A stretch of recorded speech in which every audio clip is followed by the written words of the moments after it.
Recently Uttarakhand के uniform civil code bill को presidential ascent मिला और उसी के साथ उत्तराखंड इंडिपेंडेंस के बाद फर्स्ट स्टेट बना जहां पे यूनिफॉर्म सिविल कोड को इन्फोर्स किया जाएगा। प्राइम मिनिस्टर ने भी अपने इंडिपेंडेंस डे स्पीच पे यूनिफॉर्म सिविल कोड को मेंशन किया और एक सेकुलर सिविल कोड को अडॉप्ट करने की बात की। लेकिन ये यूनिफॉर्म सिविल कोड क्या है और इंडिया जैसे सेकुलर स्टेट पे इसका क्या इम्पैक्ट होगा, जानते हैं आज के वीडियो में। इंडिया बहुत ज़्यादा डाइवर्स कंट्री है जहाँ पर अलग अलग रिलीजन के फॉलोअर्स हैं, जैसे हिंदुज़म, इस्लाम, बुद्धिज़्म, सिखिज़म, जैनिज़म एक्सेट्रा।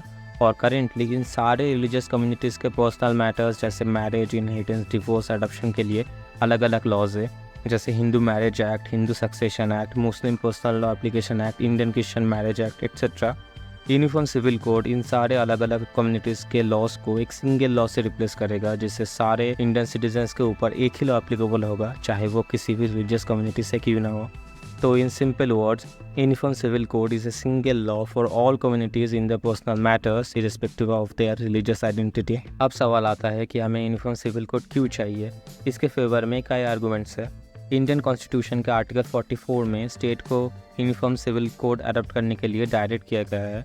तो यूनिफॉर्म सिविल कोड एक कॉन्स्टिट्यूशनल प्रिस्क्रिप्शन है और हमारे कॉन्स्टिट्यूशन मेकर्स जैसे B.R. अम्बेडकर भी यूनिफॉर्म सिविल कोड के फेवर में थे। यूनिफॉर्म सिविल कोड ये भी इंश्योर करेगा कि आप किसी भी रिलीजन के क्यों ना हो, आपको इक्वल राइट्स और ट्रीटमेंट मिले। इसके अलावा कई पर्सनल लॉज वुमेन के अगेंस्ट डिस्क्रिमिनेटरी है, जिससे अनुकूल inheritance rights, polygamy, child marriage etcetera आज भी कुछ कम्युनिटीज़ के लिए लीगल है। यूनिफॉर्म सिविल कोड इस सभी डिस्क्रिमिनेटरी लॉज को रिपेल करके सभी वुमेन को इक्वल राइट्स और प्रोटेक्शन देगा, जो वुमेन एम्पावरमेंट भी प्रमोट करेगा।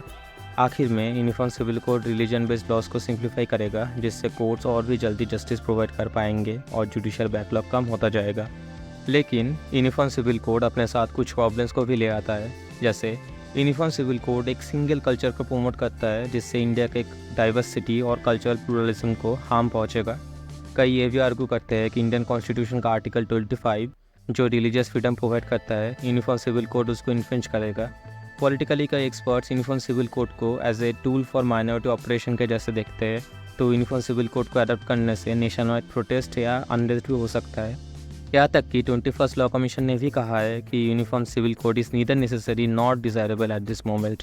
तो यूनिफॉर्म सिविल कोड के पॉजिटिव और नेगेटिव दोनों ही एस्पेक्ट्स है, लेकिन यूनिफॉर्म सिविल कोड को लेके जो कॉन्फ्लिक्ट्स है उसे सॉल्व करने के लिए गवर्नमेंट कई स्टेप्स ले सकते हैं, जैसे पब्लिकली यूनिफॉर्म सिविल कोड को प्रमोट करना और क्यों यूनिफॉर्म सिविल कोड का ज़रूरत है ये ट्रांसपेरेंटली प्रमोट करना होगा।